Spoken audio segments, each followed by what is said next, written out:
Hello बच्चों, नमस्कार। निर्माण एकेडमी के यूट्यूब चैनल में आप सभी का स्वागत है। और हमने इस चैनल पर जीएस की क्लासेस शुरू की हुई हैं और जीएस की क्लास में आज हमारी इतिहास की क्लास है। कल भी हमारी इतिहास की क्लास हुई थी, तो आज भी हम इतिहास की क्लास ही देखेंगे। इतिहास, ठीक है। और इस इतिहास में हम प्राचीन भारत का इतिहास देख रहे हैं और प्राचीन भारत के इतिहास में हम पहुंच चुके हैं बौद्ध धर्म पर। कल हमने बौद्ध धर्म के बारे में देखा था, महात्मा बुद्ध की जीवनी के बारे में समझा, कुछ और की पॉइंट हम समझे थे। आज हम देखेंगे वहीं से आगे बढ़ाते हुए जहां से कल जो है लास्ट हमने क्लास को रोका था, तो वहीं से आगे बढ़ाएंगे। और अब हम देखेंगे बौद्ध धर्म के त्रिरत्न। बौद्ध धर्म के त्रिरत्न कि बौद्ध धर्म के त्रिरत्न हमारे कौन कौन से हैं। तो बौद्ध धर्म के जो त्रिरत्न हैं वो हैं बुद्ध, दूसरा धम्म, तीसरा संघ। ये बौद्ध धर्म के त्रिरत्न हैं, बुद्ध, धम्म, संघ। ये हमारे त्रिरत्न हैं बौद्ध धर्म के, ठीक है। याद रखिएगा कि बुद्ध, धम्म, संघ। और कुछ और की पॉइंट हम देखते हैं कि बौद्ध जो बुद्ध के निवास स्थान है, यानी बौद्ध भिक्षुओं का जो निवास स्थान है उसको क्या कहा जाता है। ये भी एक की पॉइंट है थोड़ा सा। बौद्धों का निवास स्थान को विहार कहा जाता है। क्या कहा जाता है? विहार कहा जाता है, ठीक है। तथा पूजा स्थल का मतलब जहां वो पूजा करते हैं उस स्थल को, तो पूजा स्थल को चैत्य कहा जाता है। क्या कहा जाता है? चैत्य कहा जाता है। चैत्य कहा जाता है। बौद्धों का निवास स्थान को क्या कहा जाता है? विहार कहा जाता है। और पूजा स्थल को क्या कहा जाता है? चैत्य कहा जाता है। ये याद रखिएगा बौद्ध धर्म के बारे में। आगे देखते हैं बुद्ध के, हम क्या बात करेंगे, 4 आर्य सत्यों पर बातचीत करेंगे कि बुद्ध के द्वारा क्या दिए गए हैं। 4 आर्य सत्य दिए गए हैं, ठीक है। तो 4 आर्य सत्य, अगर आपसे पूछा जाए कि बुद्ध ने कितने आर्य सत्य दिए हैं, तो 4 आर्य सत्य जो है उन्होंने दिए हैं, ठीक है। पहला आर्य सत्य है हमारा दुख। पहला है हमारा दुख। पहला आर्य सत्य उन्होंने दुख कहा है। और दुख के बारे में बुद्ध के अनुसार जो है, संसार के सभी कष्टों का जो मूल है वो दुख है। बुद्ध के अनुसार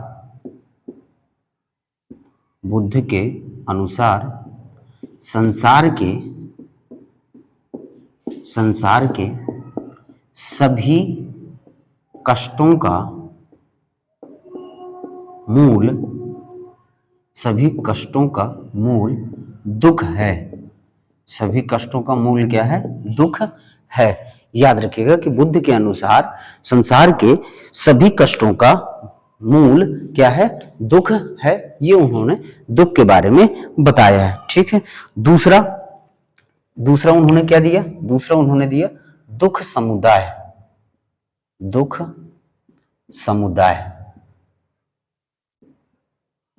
तो पहला याद रखिएगा कि दुख के बारे में क्या कहा है उन्होंने, तो बुद्ध के अनुसार सभी के, यानी सभी कष्टों का जो मूल है वो क्या है? दुख है, ठीक है। और जो आपका जन्म मरण है ना, वो भी आपका इसी का हिस्सा है, दुख का ही हिस्सा है। कि जन्म मरण दुख का सांकेतिक नाम है, ठीक है। जो दुख होता है जन्म मरण का सांकेतिक नाम है, ये हमारा जो दुख है, ठीक है। दूसरा देखते हैं दुख समुदाय।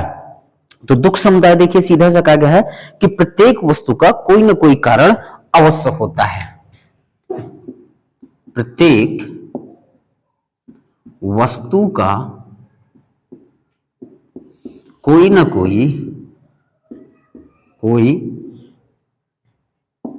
कोई कारण अवश्य होता है, ये उन्होंने कहा। और इसीलिए दुख का भी कारण है, दुख का भी कोई कारण है। ठीक है, उन्होंने कहा कि अगर दुख है तो उस दुख का हमें क्या होगा, कोई ना कोई कारण होगा। ठीक है, कि दुख का भी कारण है। ठीक है, तो याद रखिएगा कि पहले दुख कि बुद्ध के अनुसार सभी कष्टों का मूल क्या है, दुख है। दूसरा उन्होंने बताया कि प्रत्येक वस्तु का कोई ना कोई कारण अवश्य होता है और इसीलिए दुख का भी कोई कारण है। ठीक है, ये कार्य कारण का सिद्धांत भी यहाँ पर कहने का मतलब निकल के आता है, जिसे हम प्रतीप्त समुदाय भी कहते हैं। बुद्ध धर्म में क्या कहा जाता है, उसे प्रतीप्त समुदाय कहा जाता है।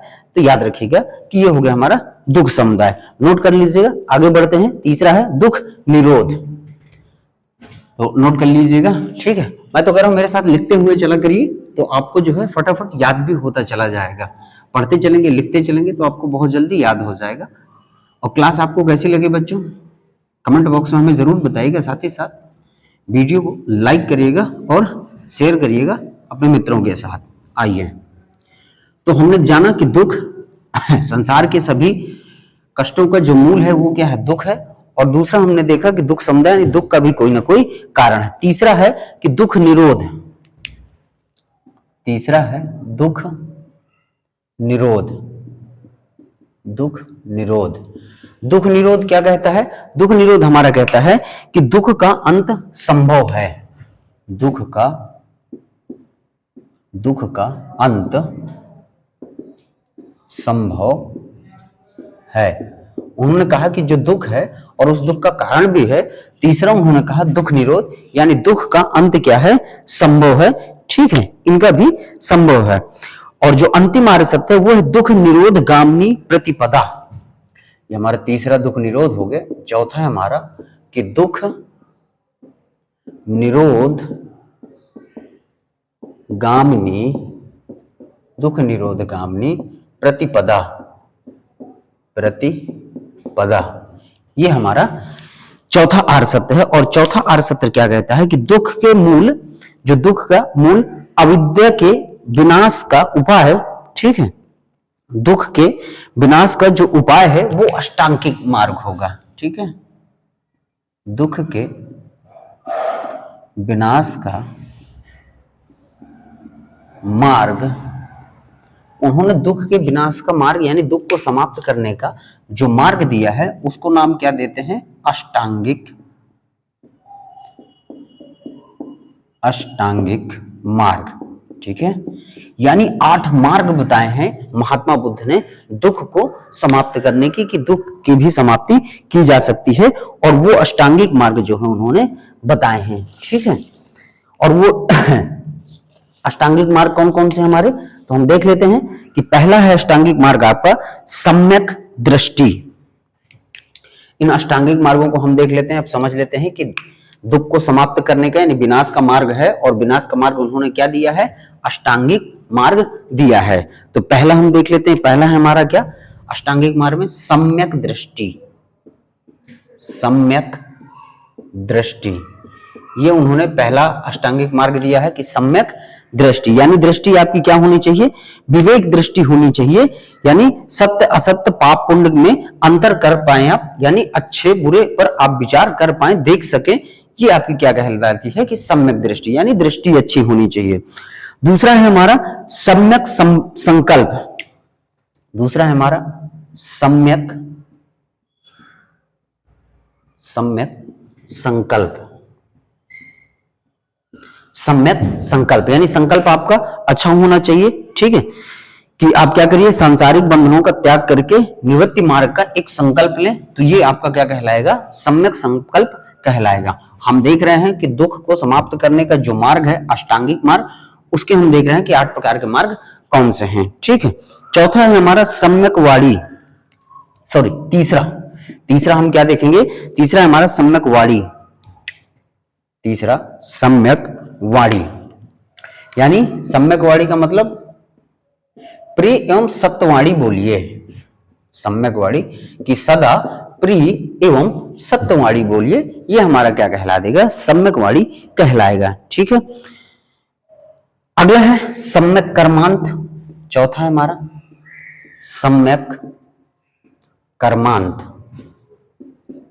सम्यक कर्मांत यानी आप क्या करिए, अच्छे कर्म करिए, अच्छे कर्म ही आपके जो है सम्यक कर्मांती है। ठीक है, अगला है सम्यक आजीव, सम्यक आजीव। ठीक है, सम्यक आजीव है, और सम्यक आजीव क्या कहता है कि आप जीवन यापन जो है शुद्ध एक न्यायपालिनी जीवों पर क्या कहिए कि जो है भाव दिखाइए, दया दिखाइए। ठीक है, सम्यक आजीव। ठीक है, अगला है हमारा सम्यक व्यायाम, सम्यक व्यायाम यानी नित्य क्या करिए, एक बराबर व्यायाम करिए। ठीक है, दूसरों की भलाई करने का प्रयत्न करना चाहिए आपको। ठीक है, अगला है और सातवां है हमारा सम्यक स्मृति, सम्यक स्मृति। ध्यान लगाना चाहिए आपको, विवेक करना चाहिए आपको, तो वो आपका क्या कहलाएगा, सम्यक स्मृति कहलाएगा। और अंतिम है हमारा सम्यक समाधि, अंतिम है हमारा सम्यक समाधि, सम्यक समाधि। तो ये रहे हमारे अष्टांगिक मार्ग रहे। ठीक है, कि दुख का विनाश का मार्ग उन्होंने दिया है कि अष्टांगिक मार्ग है, इनको अपनाइए तो दुख क्या हो जाएगा, समाप्त हो जाएगा। और उसके लिए उन्होंने 8 प्रकार के मार्ग दिए हैं जिसे हम अष्टांगिक मार्ग कहते हैं। पहला है सम्यक दृष्टि, दूसरा है सम्यक संकल्प, तीसरा है सम्यक वाणी, चौथा है सम्यक कर्मांत, पांचवा है सम्यक आजीव, छठा है सम्यक व्यायाम, और सातवां है सम्यक स्मृति, और आठवां है आपका सम्यक समाधि। ठीक है, नोट कर लीजिएगा। बढ़ते हैं आगे।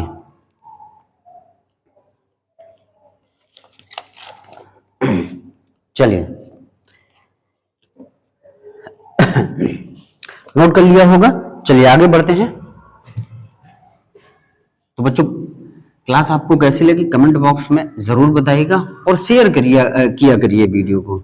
आप अपने व्हाट्सएप और फेसबुक में इसे जो है शेयर कर सकते हैं, ताकि आपके यार मित्र भी देख सके। तो आप शेयर किया करिए क्लासों को। आप शेयर बहुत कम करते हैं और लाइक भी बहुत कम करते हैं, तो मैं सभी लोगों से कहना चाहूंगा कि आप लाइक करिए और इसे व्हाट्सएप वगैरह फेसबुक वगैरह में शेयर किया करिए, ताकि दूसरों तक भी ये क्लास पहुंच सके। ठीक है, चलिए आइए अब हम देख लेते हैं बौद्ध संगीतियों के बारे में। बौद्ध संगीतियां, ठीक है, बौद्ध संगीतियां के बारे में हम देख लेते हैं। तो देखते हैं कितनी बौद्ध संगीतियां होती हैं।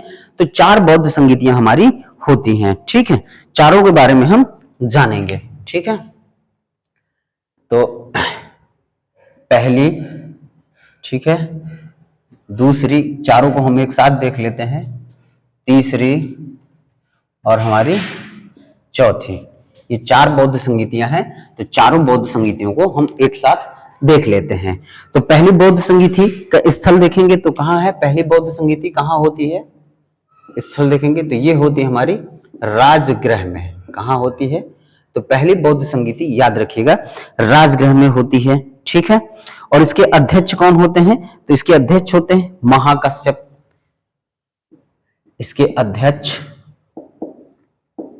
महाकश्यप।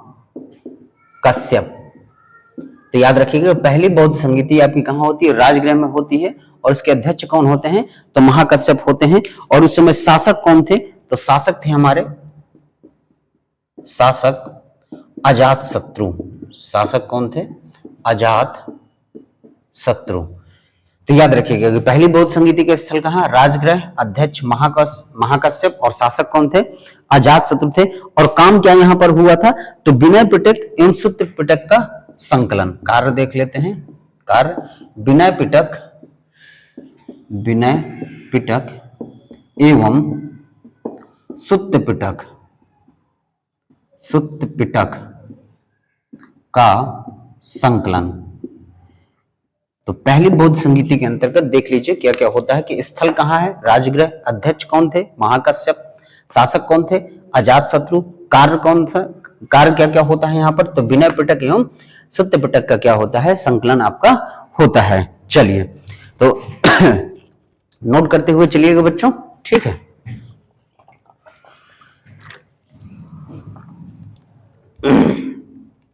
आइए दूसरी बौद्ध संगीति के बारे में देखते हैं। तो दूसरी बौद्ध संगीति का जो स्थल है वो क्या है, वैशाली।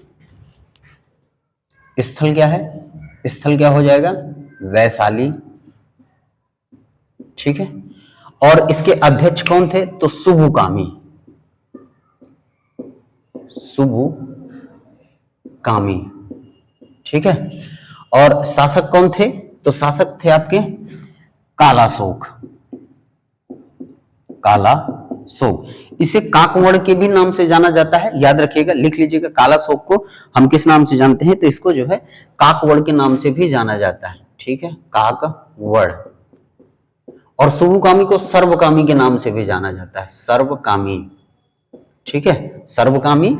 और कालाशोक को काकवड़ के नाम से भी जाना जाता है, ठीक है।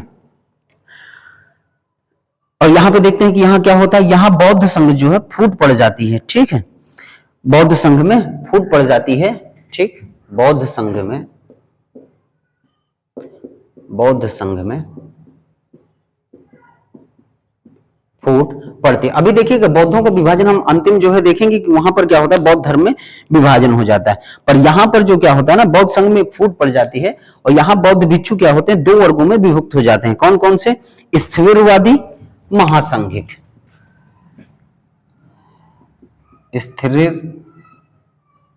स्त्रीवादी और दूसरा है महासंघिक, ठीक है, महासंघिक, ये जो है दो वर्गों में विभक्त हो जाते हैं आपके, ठीक है। स्थिर, चलिए यहां पर मैं थोड़ा सुधार कर दूं, तो स्थिरवादी एक आपके इसमें विभक्त हो जाते हैं और दूसरा है आपका महासंघिक। इसमें बौद्ध संघ में क्या हो जाती है, फूट पड़ जाती है आपकी द्वितीय बौद्ध संगीति के अंतर्गत। तो याद रखिएगा कि दूसरी का स्थल कहाँ है, वैशाली। और इसके अध्यक्ष कौन होते हैं, सुबुकामी या सर्वकामी कहिए। और इसके जो है शासक कौन होते हैं उस समय, कालाशोक होते हैं, जिसे काकवड़ के नाम से भी जाना जाता है। और यहाँ बौद्ध संघ में फूट पड़ जाती है, दो वर्गों में विभक्त हो जाते हैं, स्थिरवादी और महासंघिक हो जाते हैं, ठीक है। आइए तीसरी बौद्ध संगीति के बारे में जानते हैं। तो तीसरी बौद्ध संगीति का जो स्थल है वो कौन सा है हमारा, तो पाटलिपुत्र है, पाटलिपुत्र, ठीक है, पाटलिपुत्र ये, ठीक है। तो तीसरी बौद्ध संगीति हमारी कहां होती है, पाटलिपुत्र में होती है, ठीक है। पहली देखिए राजगृह में, दूसरी हमारी कहां, वैशाली में, तीसरी हमारी कहां, पाटलिपुत्र में। और इसके अध्यक्ष कौन होते हैं, तो मोगलिपुत्र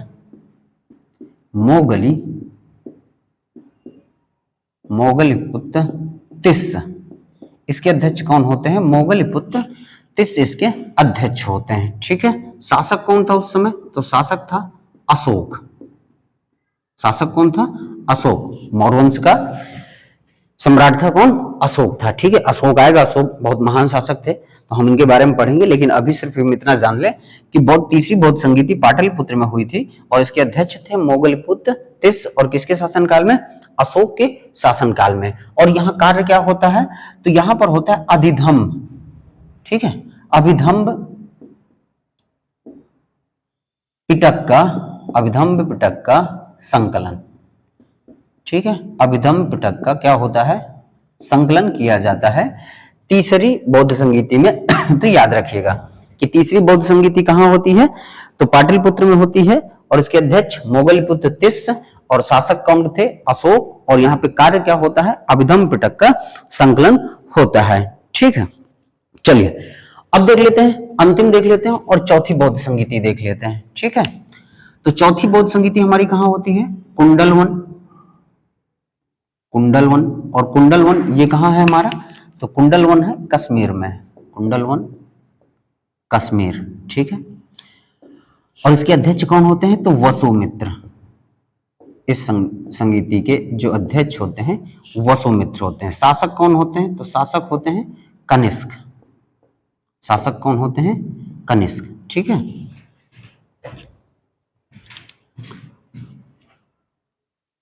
शासक कौन होते हैं? तो कनिष्क। ठीक, और यहां पर क्या होता है? यहां बौद्ध धर्म में विभाजन हो जाता है। बौद्ध धर्म में विभाजन, बौद्ध धर्म में विभाजन। और बौद्ध धर्म विभाजन ये दो भागों में बढ़ जाता है बौद्ध धर्म। एक है हमारा हीनयान और दूसरा है हमारा महायान। दो वर्गों में बढ़ जाता है, एक है हमारा हीनयान और दूसरा है हमारा महायान। तो ये चौथी बौद्ध संगीति में हमारा जो है होता है। तो याद रखिएगा कि चौथी बौद्ध संगीति कहाँ होती है? कुंडलवन कश्मीर में होती है। इसके अध्यक्ष वसुमित्र होते हैं। शासक कौन होते हैं? कनिष्क होते हैं। और क्या होता है यहाँ पर? तो बौद्ध धर्म में विभाजन हो जाता है, हीनयान और महायान में ये विभाजन आपका हो जाता है। तो ये रही हमारी चारों बौद्ध संगीतियां। तो नोट कर लीजिएगा आप लोग बहुत अच्छे से।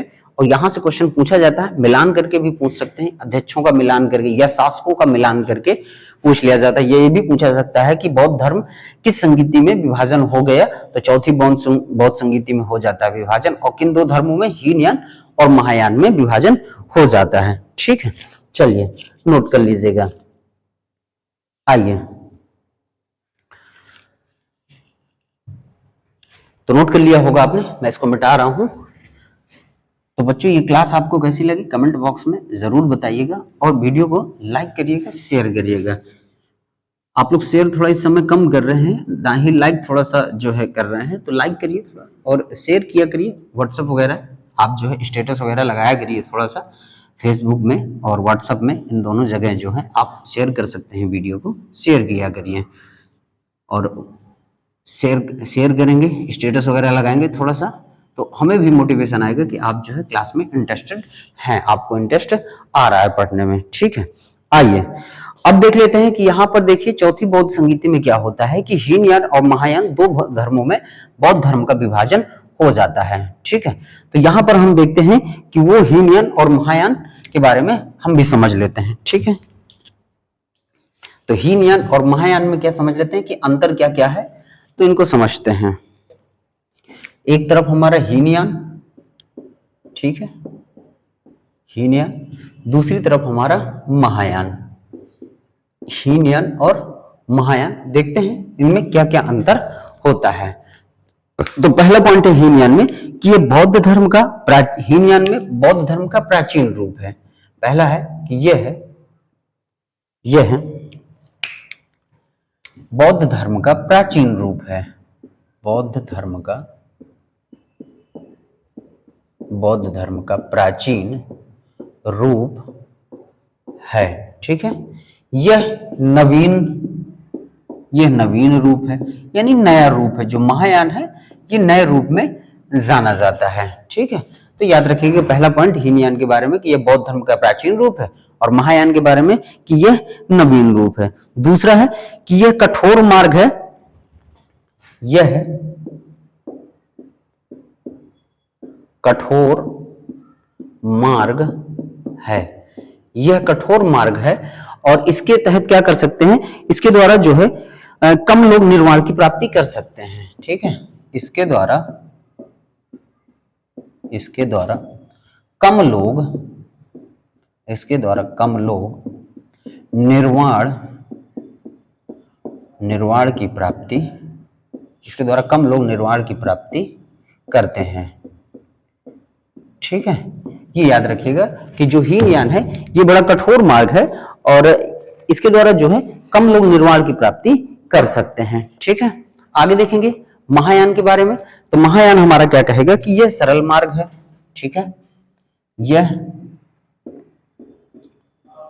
सरल मार्ग है। ठीक है, यह सरल मार्ग है और इससे क्या होगा कि अधिक से अधिक लोग निर्वाण की प्राप्ति कर सकते हैं। ठीक है, यह सरल मार्ग है, इससे अधिक से अधिक लोग निर्वाण की प्राप्ति कर सकते हैं, निर्वाण की प्राप्ति कर सकते हैं। ठीक है, याद रखिएगा। यह हमारा कह रहा है कि जो हीनयान है वो कठोर मार्ग है, और इससे क्या होता है कि कठोर मार्ग पर ज्यादा लोग नहीं चल पाते हैं, तो कम लोग ही निर्वाण प्राप्त कर सकते हैं। महायान ने क्या किया, सरल मार्ग दिया निर्वाण प्राप्ति करने के लिए, ताकि अधिक से अधिक लोग निर्वाण की प्राप्ति कर सकते हैं। ठीक है, हीनयान क्या मानता है, बुद्ध को अलौकिक गुण वाला सामान्य पुरुष मानते हैं। यह है बुद्ध को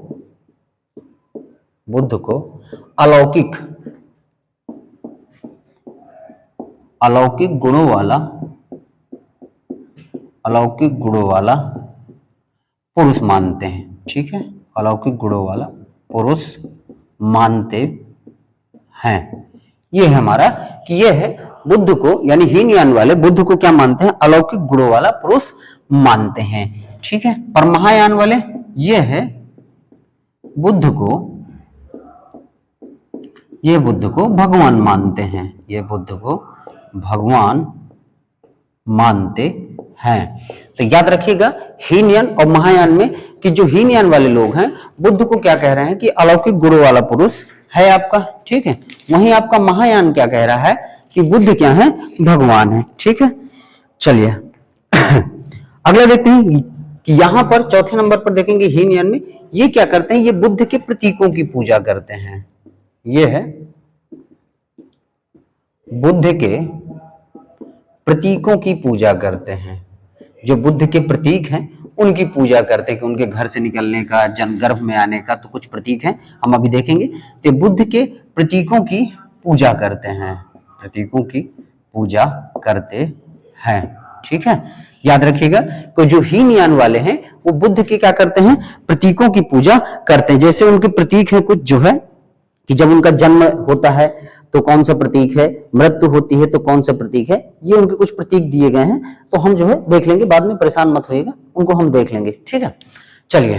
पर यहां पर क्या होता है कि महायान इनके क्या करते हैं, महायान वाले लोग क्या करते हैं, तो महायान वाले बुद्ध की मूर्ति की पूजा करते हैं। ठीक है, यह है बुद्ध की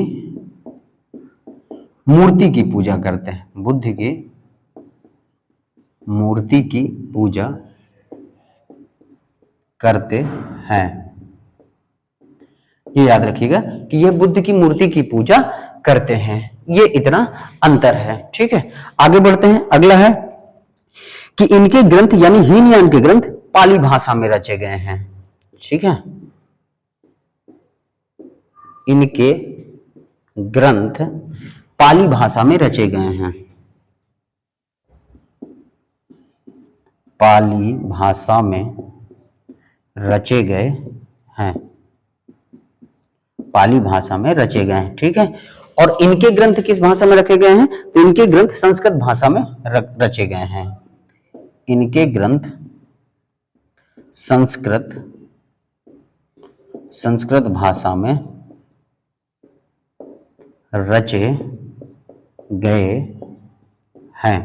ठीक है, कि इनके ग्रंथ किस भाषा में, यानी हीनयान के ग्रंथ पाली भाषा में और महायान के ग्रंथ किस भाषा में, तो संस्कृत भाषा में रचे गए हैं। ठीक है, ये कर्म हीनयान जो है कर्म एवं धर्म में विश्वास रखते हैं। अंतिम पॉइंट है इनके बारे में कि ये है, ये कर्म एवं धर्म में विश्वास रखते हैं। ठीक है, ये परोपकार में विश्वास रखते हैं, ये परोपकार में विश्वास रखते हैं। ठीक, तो ये अंतर है हीनयान में कि ये कर्म एवं धर्म में विश्वास रखते हैं, और महायान वाले किस में विश्वास रखते हैं, परोपकार में विश्वास रखते हैं। ठीक है, चलिए तो ये रहा हमारा हीनयान और महायान के बारे में जो अंतर था वो हमने जान लिया। ठीक है, तो याद रखिएगा, नोट भी कर लीजिएगा कि हीनयान ये बौद्ध धर्म का प्राचीन रूप है, महायान ये नवीन रूप है। हीनयान कठोर मार्ग करता है और इसके द्वारा कम लोग ही निर्वाण प्राप्त करते हैं, पर महायान सरल मार्ग देता है ताकि अधिक से अधिक लोग निर्वाण की प्राप्ति कर सकें। यह यानी हीनयान बुद्ध को अलौकिक गुणों वाला पुरुष मानते हैं, और यहाँ महायान वाले बुद्ध को भगवान का रूप मानते हैं, और हीनयान वाले बुद्ध के प्रतीकों की पूजा करते हैं, और वह बुद्ध की मूर्तियों की पूजा करते हैं। ठीक है, और हीनयान के ग्रंथ किस भाषा में है? तो पाली भाषा में है, और महायान के जो ग्रंथ है वो किस भाषा में? संस्कृत भाषा में है। ये कर्म एवं धर्म में विश्वास रखते हैं, और ये महायान वाले किस में विश्वास रखते हैं? तो परोपकार में विश्वास रखते हैं। ठीक है, चलिए, तो यहां तक हमने जाना।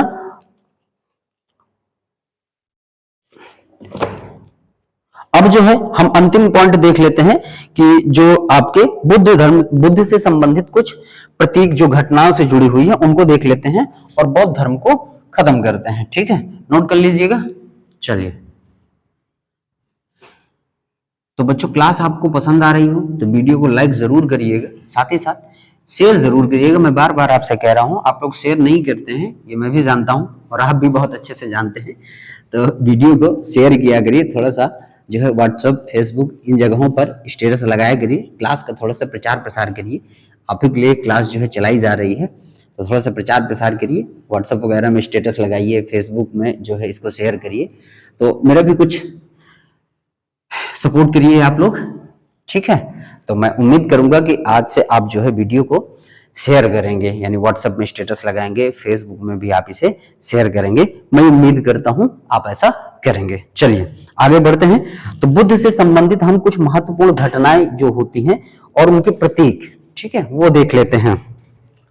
तो एक तरफ घटनाएं लिख लीजिएगा, एक तरफ घटनाएं, और एक तरफ क्या हो जाएगा हमारा? प्रतीक हो जाएगा। एक तरफ हमारा क्या हो जाएगा? प्रतीक हो जाएगा। ठीक है, प्रतीक। तो घटनाएं और प्रतीक ये हम देखते हैं कि ये बुद्ध से संबंधित रहेंगी। पहली घटना है माता के गर्भ में आना। पहली घटना है माता के गर्भ में आना। तो माता के गर्भ में आने का जो प्रतीक है वो क्या है? हाथी है। क्या है? हाथी। याद रखिएगा कि जैसे ही महात्मा बुद्ध माता के गर्भ में आते हैं तो कौन सा प्रतीक चिन्ह है? ये हाथी है। ठीक है, अगला बुद्ध का जन्म। दूसरी घटना है बुद्ध का जन्म। बुद्ध का जन्म की जो प्रतीक है वो क्या है? कमल। ठीक है, तो बुद्ध के जन्म का जो प्रतीक है वो याद रखिएगा, बुद्ध के जन्म का प्रतीक क्या है? कमल है। तीसरा है गृह त्याग। और गृह त्याग के लिए जो चिन्ह है, प्रतीक चिन्ह है, वो क्या है? घोड़ा है।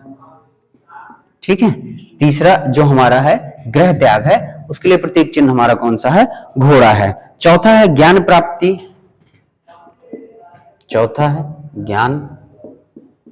प्राप्ति। और इसका प्रतीक चिन्ह क्या है? बोधि वृक्ष। ये क्या है? ज्ञान प्राप्ति के लिए प्रतीक चिन्ह आपका है। ठीक है, और अगला है प्रथम उपदेश।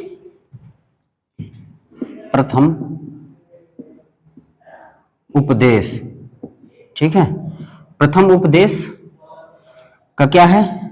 धर्म चक्र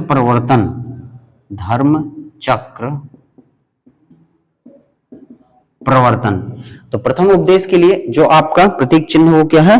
धर्म चक्र। ठीक है, धर्म चक्र। प्रवर्तन तो कोई बात नहीं, इसको हटा दीजिए।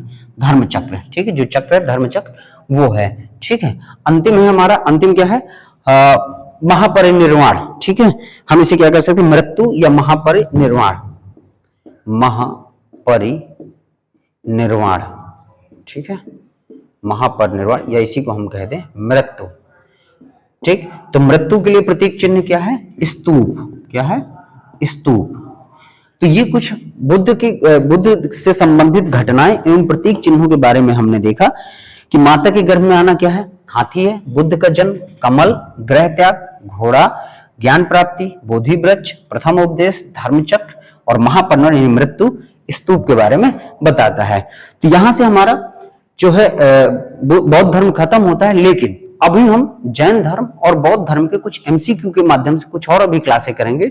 तो जो हमारी अगली 2 क्लासें होंगी इतिहास की, वो हम एमसीक्यू के माध्यम से देखेंगे। एक क्लास हमारी जैन धर्म का एमसीक्यू और दूसरी हमारी क्लास होगी बौद्ध धर्म के एमसीक्यू। तो एमसीक्यू से, क्योंकि यहाँ से क्वेश्चन एग्जामों में पूछे जाते हैं। तो मिलते हैं आपसे अब अगली वीडियो में, लेकिन आप लोग वीडियो को शेयर करिए, व्हाट्सएप वगैरह जो है, फेसबुक वगैरह हर जगह शेयर करिए, थोड़ा स्टेटस वगैरह लगाइए। आप भी मेरा सपोर्ट करते चलिए ताकि जो है हमें भी मोटिवेशन मिलता रहे। तो मिलते हैं आपसे कल के वीडियो। और कल हम संडे है और संडे की क्लास में हम क्या देख रहे हैं, रेलवे की स्पीडी हमने शुरू की हुई है, तो रेलवे की स्पीडी की क्लास को हम आगे बढ़ाएंगे जहां पर पिछली बार थे। तो मिलते हैं आपसे कल, तब तक के लिए धन्यवाद। जय हिंद, वंदे मातरम।